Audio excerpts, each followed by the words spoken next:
Hello everybody, my name is Ben and I am a YouTuber and I make videos to do with the outdoors, wild camping, hiking, that type of thing. But today, this video is not really about any of that. This video is about the safety of women who are online, women who are offline. Recently, I've been having conversations with female YouTubers, women who kind of do the thing that I do. They go out hiking, they go out wild camping, more often than not on their own. And I had some interesting responses from them when I asked them, do you get any inappropriate comments when you make your videos? And if you do, how often does that happen? And of the women that I spoke to, every single one said, yes, Ben, all the time. And most of them said yes for every single video that I make and I put on YouTube. So I asked them, what does that look like? What do you mean by inappropriate comments or inappropriate responses? And all of them said that they get sexual comments, they get naked pictures sent to them, they get propositions, they get suggestions, they get intimidation. One of my friends said that she'd been stalked whilst out on a hike. One of my friends said that she'd been threatened, that she was going to be stalked, to watch her back. And that's pretty shocking.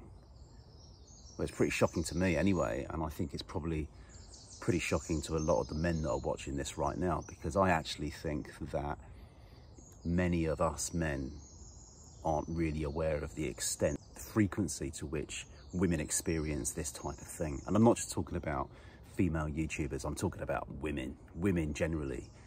Women that are online, women who run YouTube channels, and women that don't. I think we're just not aware, and that's not a criticism. I genuinely think we're just not aware. I think a lot of blokes just don't understand the extent of this. Let me give you some statistics just to kind of put it into context. 97% of 18 to 24-year-olds have been sexually harassed. 97%.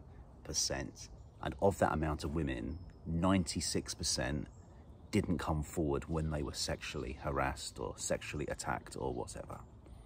And the reason they didn't do that was because they didn't feel like anything would be done. So 4% only came forward. I didn't realise that stalking was so prevalent here in the UK, and a couple of years ago they did a survey and they discovered that 700,000 women had been stalked. Not just YouTubers, non-YouTubers, women of all ages in the UK, just followed around by men and stalked. Last year, 2020, of the cases of rape in the UK that were reported, only 1.6% resulted in a conviction.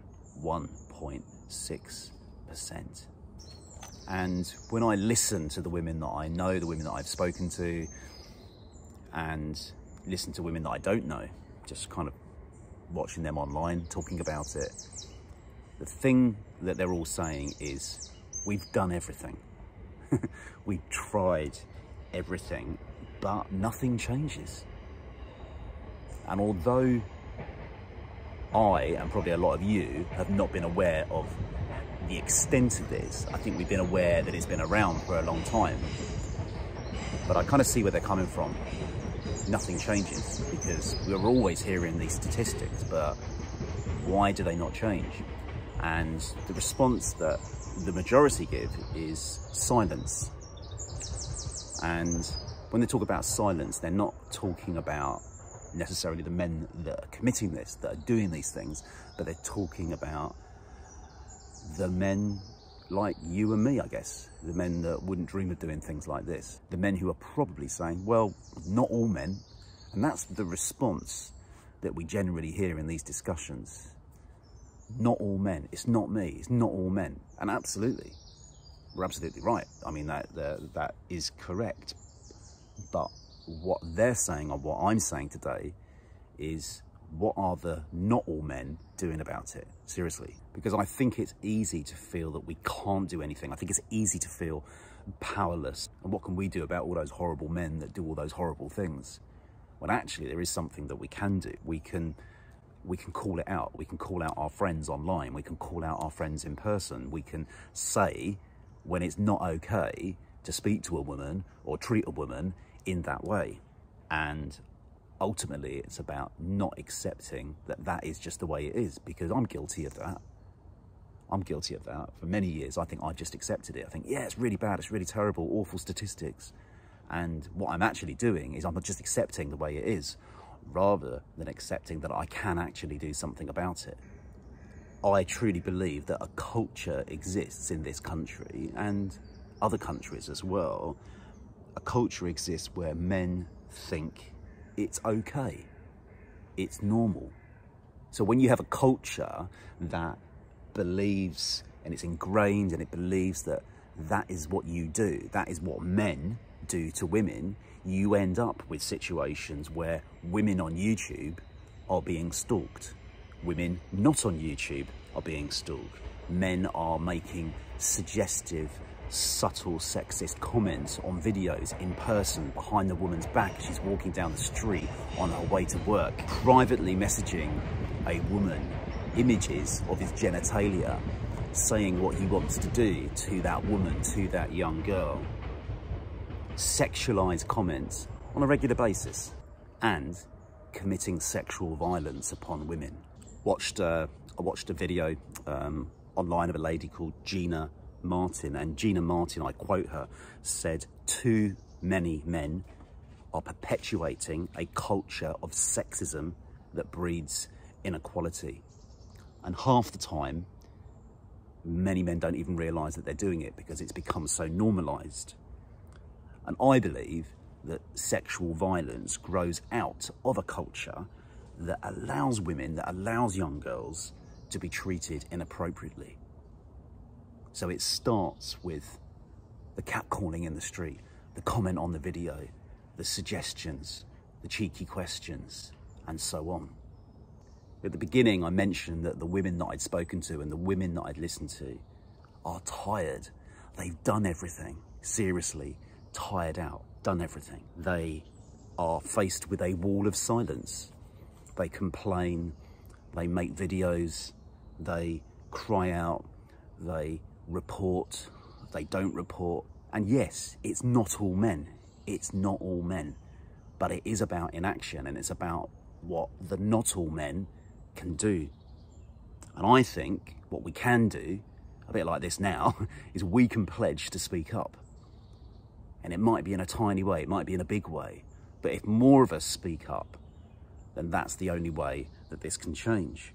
So we need to call out the commenters on the videos.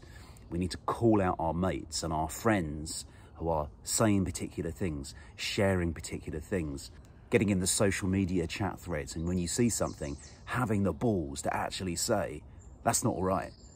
Not worrying about the way it's going to look or how people are going to react to you or what people are going to say, but actually having the balls to say, that's not all right. But what I'm saying is that if we keep saying, it's not me, it's not all men, then nothing will change. I truly believe that. I'm not just saying it because women have said that to me. It makes sense to me. Nothing will change if we don't change. And the 97%, that shocking statistic, will not change. Now, there will be some subscribers who turn off. They've turned off already. There will be some subscribers who are hitting that unsubscribe button right now because they don't agree with what I'm saying and what I'm doing. But I want to say thank you to the people that do. And what I would say also to everyone that has made it this far in the video is to please, right now, don't delay it, copy and paste the link to this video right now and share it. And let's get the message out there. And the message is to pledge to speak up. As mentioned, nothing will change unless we change. Thanks for listening.